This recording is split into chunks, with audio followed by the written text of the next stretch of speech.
जांच इसीलिए की जाती है जो गड़बड़ी की जाती है।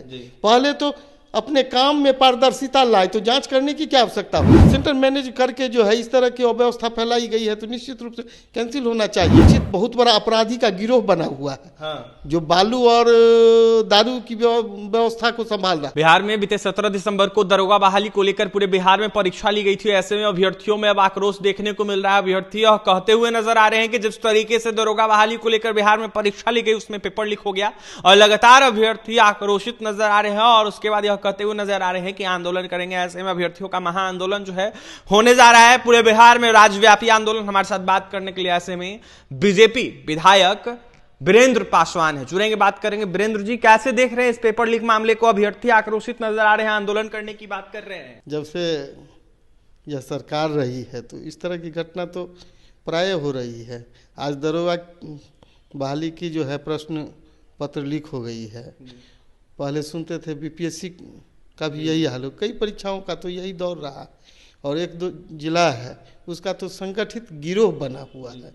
और संगठित गिरोह के साथ साथ जो है आज के दिन में जो सेंटर मैनेज करने की जो बात आ रही है, तो हम लोग तो महाभारत काल में सुनते थे जो एकलव्य की उंगली काटी जा रही है। यहाँ तो सैकड़ों एकलव्य की उंगली प्रत्येक प्रतियोगिता परीक्षा में जो काटी हुई दिखाई पड़ रही है। वह सेंटर के माध्यम से हो या करप्शन के माध्यम से हो। वीरेंद्र जी, 6,60,000 अभ्यर्थी इस परीक्षा में शामिल हुए थे। उसके बाद इस तरीके की घटना 1275 पद के लिए बहाली निकाली गई थी। ऐसे में कंपटीशन लेवल भी काफी हाई था। आप तो बड़ी संख्या बोल रहे हैं जी। चार सीट के लिए भी यहाँ पर जब अगर जो है विज्ञापन निकाली जाएगी तो उसमें भी ये लोग जो है 2 सीट कहीं ना कहीं से जो है सेंटर मैनेज करके जो है एडजस्ट कर लेंगे, सेट कर देंगे। हाँ, सेट कर दिया, किए ही हैं। हम लोग तो दिन रात देखते हैं। लखीसराय में भी साइबर गैंग काफी, लखीसराय क्या, हम लोग अभी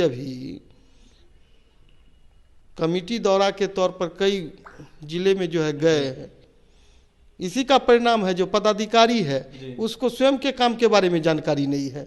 वह काम करते हैं और जब पूछते हैं श्रम अधीक्षक को यह मालूम नहीं है जो स्किल्ड लेबर को पेमेंट कितना दिया जाता है, लेकिन श्रम अधीक्षक है, लेबर ऑफिसर है, लेबर सुप्रिटेंडेंट है। यानी पैसों का खेल चल रहा है। पैसों का खेल चल रहा है, तब तो पदाधिकारी लापरवाह है। मतलब पैसा लेके लगातार सेट किया जा रहा है। पूरी की पूरी हम लोग तो बता रहे हैं कई पदाधिकारी है। यहाँ तो जवाबदेही के तौर पर हम लोग को जो है 2 ही पदाधिकारी दिखाई पड़ते हैं। एक डीएम साहब दिखाई पड़ते हैं सिविल में और एक जो है एसडीओ दिखाई पड़ते हैं जो सभी विभागों के बारे में हम लोग को संतुष्ट करते हैं। इसके अतिरिक्त जितने भी विभाग है सब विभाग के पदाधिकारी को यह नहीं मालूम है जो मेरा काम क्या है। अच्छा, दरोगा बहाली पे आते हैं वीरेंद्र पासवान जी। ऐसे में जांच की आप मांग करेंगे? दरोगा बहाली सरकार की आड़ में जो है एक तो संरक्षित बहुत बड़ा अपराधी का गिरोह बना हुआ है। हाँ। जो बालू और दारू की व्यवस्था को संभाल रहा है। उसका परिणाम है जो आए दिन जो है दुर्घटना घट रही है। पुलिस वालों को वर्दी में कुचल दिया जाता है, उसका भी वो लोग को जो है शर्म नहीं आती है। जो हमारे जवान को जो है असामाजिक तत्व जो है ट्रैक्टर से गाड़ी से कुचल दे रहा है। इस तरह के हम लोग तो मर्माहत होते हैं। लेकिन ऐसा संगठित गिरोह ये लोग जो है विभाग के अंदर बना दिया है, थोड़ा भी जो है लोक लज्जा नहीं है इन लोगों को। के.एस. द्विवेदी कुछ भी बोल रहे हैं बीपीएसएससी की, यानी कि दरोगा बहाली जिस तरीके से हो रही है इसको देखते हुए वो बीपीएसएससी के बिहार पुलिस अवर आयोग के चेयरमैन है, वो कह रहे हैं कि जांच हो रही है, जो भी पकड़ाएगा उस पर कार्रवाई होगी। जांच इसीलिए की जाती है जो गड़बड़ी की जाती है।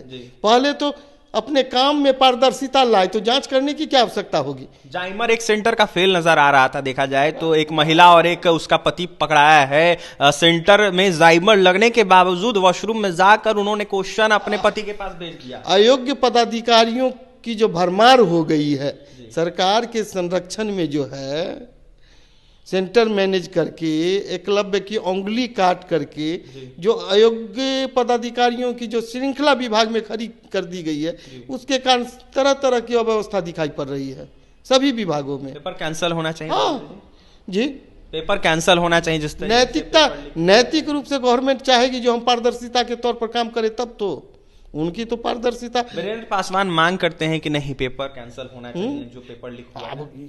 इसमें सेंटर मैनेज करके जो है इस तरह की अव्यवस्था फैलाई गई है तो निश्चित रूप से कैंसिल होना चाहिए और उचित पात्रों का जो है चयन होना चाहिए परीक्षा के माध्यम से। जहाँ सेंटर मैनेज हो वहाँ पर उचित पात्र कैसे आएंगे? आंदोलन करेगी बीजेपी इसको लेकर?